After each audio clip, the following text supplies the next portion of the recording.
Hello guys, कैसे आप सब। उम्मीद करते हैं अच्छे होंगे, मस्त होंगे और अपनी पढ़ाई में व्यस्त होंगे। मैं धर्मेंद्र कुमार आप सभी को असम स्टडी हाउस पर स्वागत करता हूं। आज हम इस वीडियो में साइंस का कुछ महत्वपूर्ण प्रश्न लेकर आए हैं जो कि हाल ही के वर्षों में पूछे हुए प्रश्न हैं। तो चलिए स्टार्ट करते हैं। और स्टार्ट करने से पहले यदि आपने इस चैनल को अभी तक सब्सक्राइब नहीं किया है तो प्लीज़ जाकर चैनल को सबसे पहले सब्सक्राइब कर लें और ब्लैक आइकन की घंटी को प्रेस कर लें ताकि जब भी वीडियो अपलोड हो तो आपको नोटिफिकेशन मिल सके।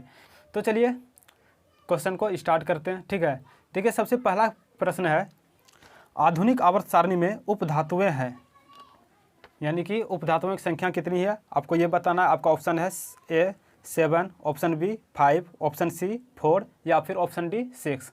ठीक है, तो सबसे पहले देखिए क्वेश्चन में उपधातुओं का जिक्र हुआ है। ठीक है, उपधातुओं कितने ये तो बाद की बात है। सबसे पहले हम जान लेते हैं कि उपधातु कहते किसको है। ठीक है, यानी कि जब हम इसके डिफिनेशन को जान जाएंगे, इसके क्या होता है उपधातु, तब जो है क्वेश्चन करने में मज़ा आता है। ठीक है, तो उपधातुएं कहते किसको उसको देखते हैं। ठीक है, सबसे पहले देखिए उपधातु, इसका इंग्लिश मीनिंग होता है मेटेलॉइड, METTALOID। ठीक है, तो मेटेलॉइड होता है इसका इंग्लिश मीनिंग।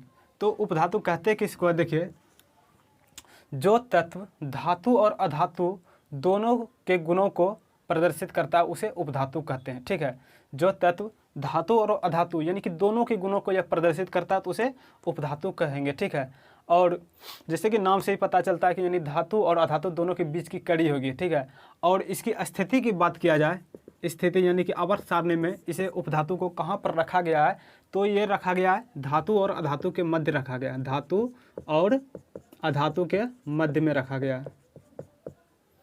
धातु और अधातु के मिडिल में रखा गया है। किसको? उपधातु को रखा गया है। बात अब क्वेश्चन की किया जाए आवर्त सारणी में उपधातुओं की संख्या कितनी है, तो इसकी जो संख्या है वो 7 है। कितनी संख्या है? 7, इसलिए ऑप्शन ए बिल्कुल सही आंसर है। ठीक है, और अब बात करते हैं उपधातुएं, कौन कौन से 7 उपधातुएं हैं, सातों का नाम देख लेते हैं। एक हो गया आपका बोरॉन, दूसरा हो गया आपका सिलिकॉन, तीसरा हो गया जर्मेनियम, चौथा हो गया एंटीमनी, पांचवा हो गया टेलेनियम, छठा हो गया पोलोनियम और सातवां हो गया आर्सेनिक। चलिए इसके संकेतक को भी देख लेते हैं। बोरॉन को बी से संकेत सूचित किया जाता है, सिलिकॉन को SI से सूचित किया जाता है, जर्मेनियम को GE से, एंटीमनी को SB से, टेलेनियम को TE से, पोलोनियम को PO से और आर्सेनिक को AS से। और इन सातों उपधातुओं में से सबसे अधिक जो क्वेश्चन बनते हैं वो जर्मेनियम और फिर पोलोनियम से बनते हैं। ठीक है, और कौन कौन से बनते हैं ये भी देख लेते हैं। जर्मेनियम से देखिए, सबसे पहले जर्मेनियम जो है इसका इस्तेमाल जो होता है फोटो इलेक्ट्रिक सेल में किया जाता है। क्या में? फोटो इलेक्ट्रिक सेल में।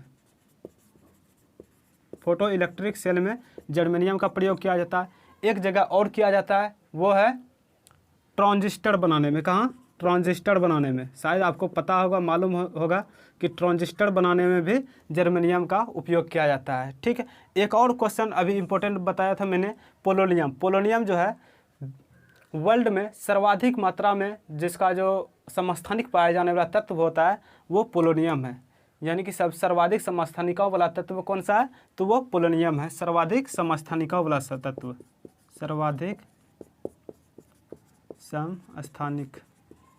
सर्वाधिक समस्थानिक वाला तत्व कौन सा है? पोलोनियम है। और मानव द्वारा सबसे प्रथम बार जो बनाया गया तत्व वो भी पोलोनियम है। अगला प्रश्न है, प्रकाश वर्ष द्वारा किसे मापा जाता है? आपका ऑप्शन ए है शक्ति, ऑप्शन बी दूरी, ऑप्शन सी ऊर्जा, ऑप्शन डी वेग। तो इस प्रश्न का राइट आंसर हो जाएगा ऑप्शन बी दूरी। यह सभी को पता है कि प्रकाश वर्ष द्वारा दूरी को मापा जाता है। ठीक है, लेकिन इनसे संबंधित जो इम्पोर्टेंट फैक्ट है वो मैं आपको बताऊंगा। ठीक है, तो देखिए बहुत लंबी दूरी को मापने के लिए प्रकाश वर्ष का इस्तेमाल किया जाता है। प्रकाश वर्ष का इस्तेमाल कहाँ किया जाता है? बहुत लंबी दूरी को मापने में। बहुत लंबी दूरी को मापने में किस चीज़ का इस्तेमाल किया जाता है, तो वो प्रकाश वर्ष का किया जाता है। ठीक, और देखिए 1 प्रकाश वर्ष बराबर कितना होता है, ये भी जानना जरूरी है। ठीक है, क्योंकि ये बार बार एग्जाम में भी पूछा जाता है। तो 1 प्रकाश वर्ष बराबर होता है 9.46 गुना 10⁻15 मीटर। 15 मीटर 1 प्रकाश वर्ष बराबर होता है 9.46 इंटू 10⁻15 मीटर। ठीक, और क्वेश्चन में पूछा गया है दूरी मापने की सबसे बड़ी इकाई। तो दूरी मापने की सबसे बड़ी इकाई की बात किया जाए ना, तो बड़ी इकाई की बात किया जाए तो वो होता है पारसेक। वो किससे होता है, पारसेक। पारसेक से भी दूरी मापा जाता है और प्रकाश वर्ष से भी दूरी मापा जाता है। डिफरेंट दोनों में सिर्फ इतना ही है कि ये बहुत लंबी दूरी को मापने में प्रकाश वर्ष का किया जाता है, लेकिन यदि बात किया जाए बहुत लंबी दूरी को मापने के लिए बड़ी इकाई, तो बड़ी इकाई होता है पारसेक। ठीक है, यानी कि 1 पारसेक, देखिए क्यों, क्योंकि 1 पारसेक बराबर होता है 3.26 प्रकाश वर्ष। 1 पारसेक बराबर होता है 3.26 प्रकाश वर्ष। तो आप जान सकते हैं कि 1 पारसेक में इतना प्रकाश वर्ष होता है, तो बड़ी इकाई तो होगी ही। इसलिए दूरी मापने की सबसे बड़ी इकाई की बात किया जाए तो वो होता है पारसेक। उम्मीद करते हैं आप इस चीज़ों को अच्छे से समझ गए होंगे। ठीक।